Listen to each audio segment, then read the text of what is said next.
राम राम दोस्तों और मेरी माताएं बहनें, आशा है कि आप सभी के ऊपर बाबा नीम करौली जी की अपार कृपा होगी।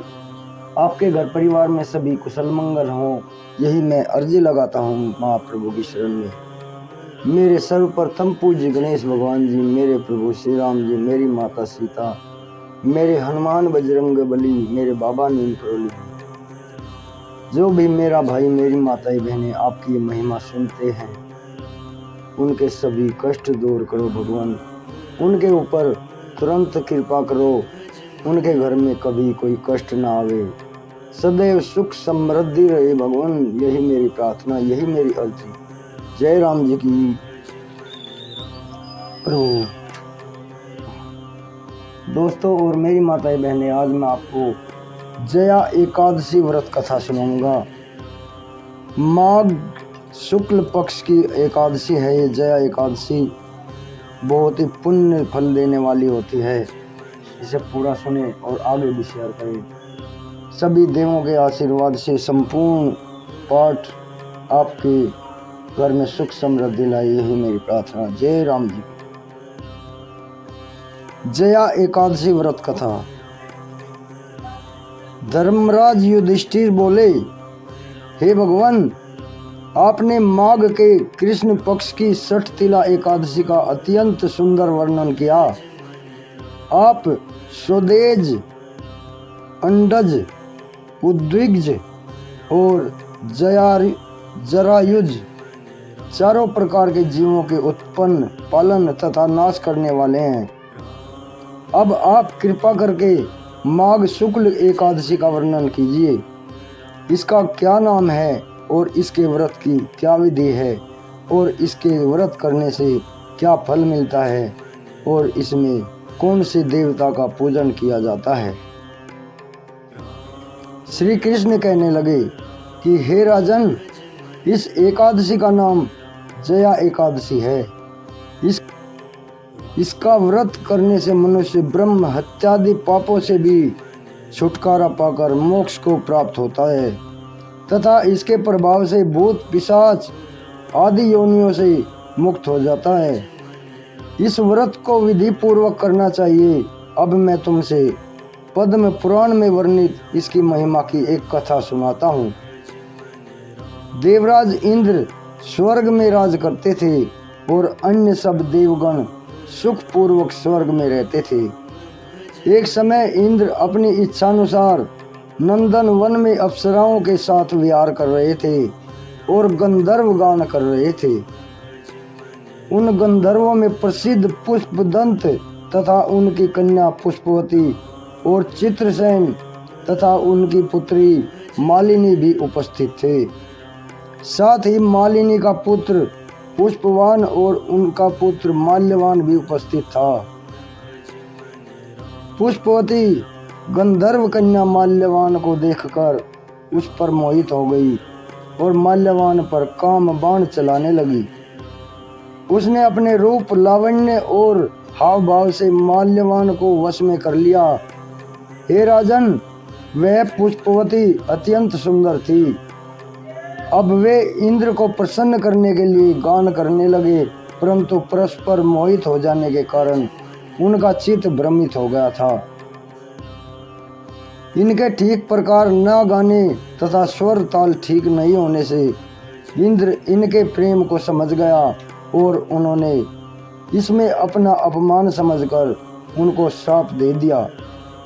इंद्र ने कहा, हे मूर्खों, तुमने मेरी आज्ञा का उल्लंघन किया है, इसलिए तुम्हारा धिक्कार है।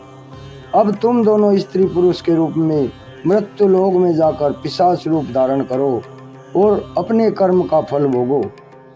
इंद्र का ऐसा श्राप सुनकर वे अत्यंत दुखी हुए और हिमालय पर्वत पर दुख पूर्वक अपना जीवन व्यतीत करने लगे। उन्हें गंध, रस तथा स्पर्श आदि का कुछ भी ज्ञान नहीं था। वहाँ उनको महान दुख मिल रहे थे। उन्हें एक क्षण के लिए भी निद्रा नहीं आती थी। उस जगह अत्यंत शीत था, इससे उनके रोंगटे खड़े रहते और मारे शीत के दांत बजते रहते थे। एक दिन पिशाच ने अपनी स्त्री से कहा, पिछले जन्म में हमने ऐसे कौन से पाप किए थे जिससे हमको यह दुखदायी पिशाच योनि प्राप्त हुई। इस पिशाच योनि से तो नरक के दुख सहना भी उत्तम है। अतः अब हमें किसी प्रकार का पाप नहीं करना चाहिए। इस प्रकार विचार करते हुए वे अपने दिन व्यतीत कर रहे थे। दैव्य योग से तभी माघ मास के शुक्ल पक्ष की जया नामक एकादशी आई। उस दिन उन्होंने कुछ भी भोजन नहीं किया और ना कोई पाप कर्म ही किया, केवल फल फूल खाकर ही दिन व्यतीत किया। और सायंकाल के समय महान दोनों शीत के मारे अति दुखी होकर मृतक के समान आपस में चिपटे हुए पड़े रहे।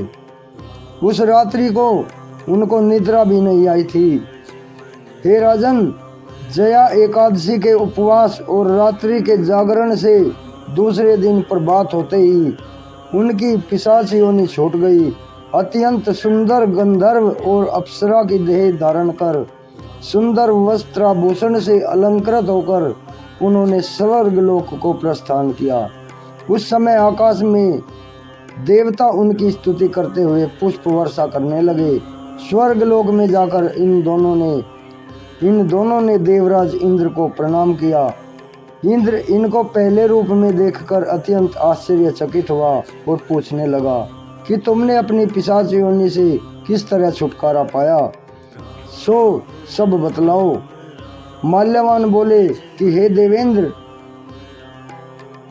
भगवान विष्णु की कृपा और जया एकादशी के व्रत के प्रभाव से ही हमारी पिशाच देह छूटी है। तब इंद्र बोले कि हे माल्यवान, भगवान की कृपा और एकादशी का व्रत करने से न केवल तुम्हारी पिशाच योनि छूट गई, वरन हम लोगों के भी वंदनीय हो गए हो तुम, क्योंकि विष्णु और शिव के भक्त हम लोगों के वंदनीय हैं। अतः आप धन्य हैं। अब आप पुष्पवती के साथ जाकर विहार करो। श्री कृष्ण कहने लगे कि हे युधिष्ठिर, इस जया एकादशी के व्रत से बुरी योनि छूट जाती हैं। जिस मनुष्य ने इस एकादशी का व्रत किया है उसने मानो सब यज्ञ जप दान आदि कर लिए। जो मनुष्य जया एकादशी का व्रत करते हैं वे अवश्य ही 1000 वर्ष तक स्वर्ग में वास करते हैं। दोस्तों और मेरी माताएं बहनें, जया एकादशी व्रत कथा संपूर्ण हुई। आगे भी शेयर करें। अति पुण्य फलदायी जया एकादशी व्रत कथा आपके सभी पाप नष्ट कर देगी। यही मेरी प्रार्थना, यही मेरी अर्जी है मेरे महाप्रभु की शरण में। मेरे प्रभु, जो भी मेरा भाई मेरी माताएं बहनें देख रहे हैं, उन सभी के कष्ट दूर करोगा। हे प्रभु, सबके ऊपर कृपा करो। जय राम, जय श्री कृष्ण, जय श्री हरि राम।